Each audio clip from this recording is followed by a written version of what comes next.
Bom, gente, boa tarde. Mais um vídeo rápido. Esse vídeo vai se chamar Diversões dos Nossos Pais. Diversões dos Nossos Pais. Tinha o jogo de malhas. Eram umas malhas de ferro, mais ou menos o diâmetro de uma tampa de lata de leite ninho. Era malha de ferro, era pesada. Eram pesadas. Dois jogadores de cada lado. Eram jogadas na rua, no asfalto. Cada lado no chão tinha um círculo com um pino de madeira.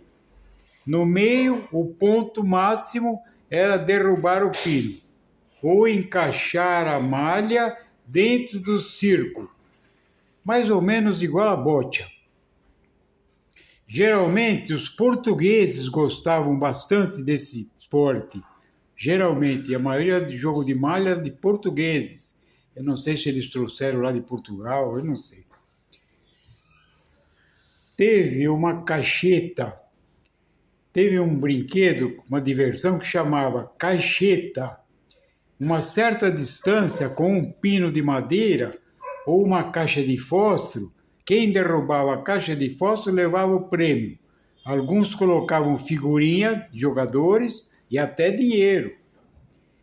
Teve a manamula. Vocês lembram da manamula? O pai de vocês, eles lembram. A manamula, o garoto ficava abaixado com o corpo em forma de L, um L, né, assim e assim. Abaixava e o outro pulava por cima. Teve a cobra cega. Cobria o rosto com um pano e tinha que achar o objeto ou a pessoa. Tinha que achar, cobra cega. Tinha que achar a cobra cega. Geralmente as meninas brincavam de cobra cega. Eu tinha o passa-anel. O pai de vocês lembra, a mãe de vocês. Ficavam 4 garotos com as mãos abertas, encostadas, quer dizer assim, como se estivesse rezando, né? Uma na outra. O garoto com as 2 mãos fechadas passava entre as mãos um anel. E uma das mãos dos 4 largava o anel dentro da mão da pessoa fechada. E de um deles. E tinha que adivinhar onde estava o anel. Chamava passa-anel. A tua mãe lembra disso. No topo do poste tinha outro que chamava... Tinha o pau de sebo. O pau de sebo era engraçado, a gente se divertia com o pau de sebo. O pau de sebo era um poste de madeira com um prêmio no topo do poste.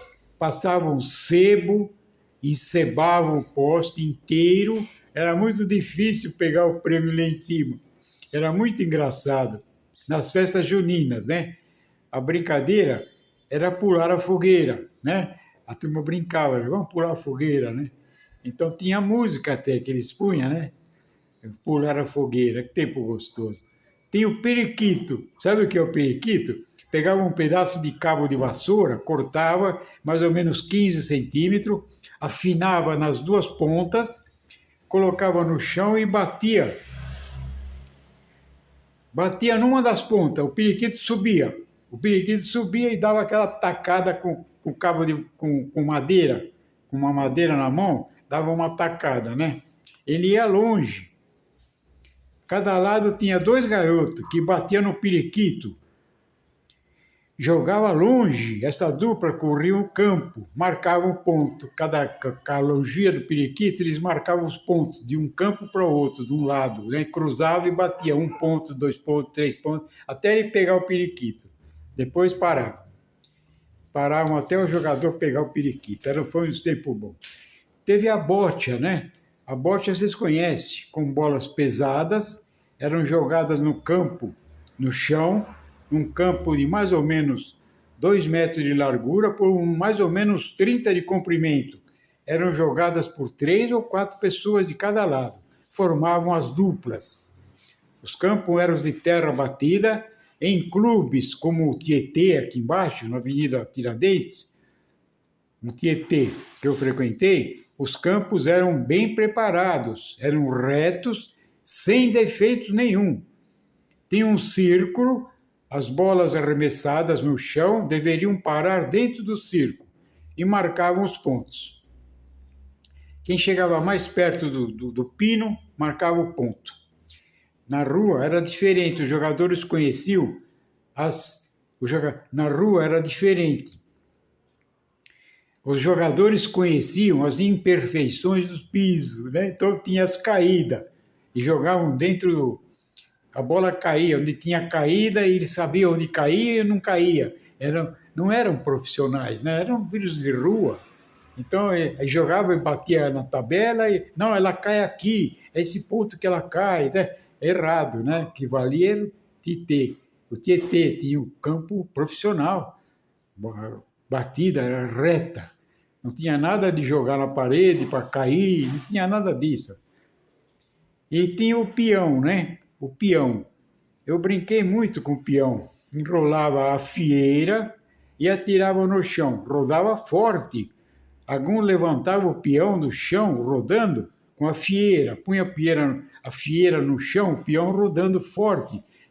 Jogava o peão para cima e caía na unha. E o peão ficava rodando na unha. Caía na unha da mão. Sempre rodando no dedo, até parar, né?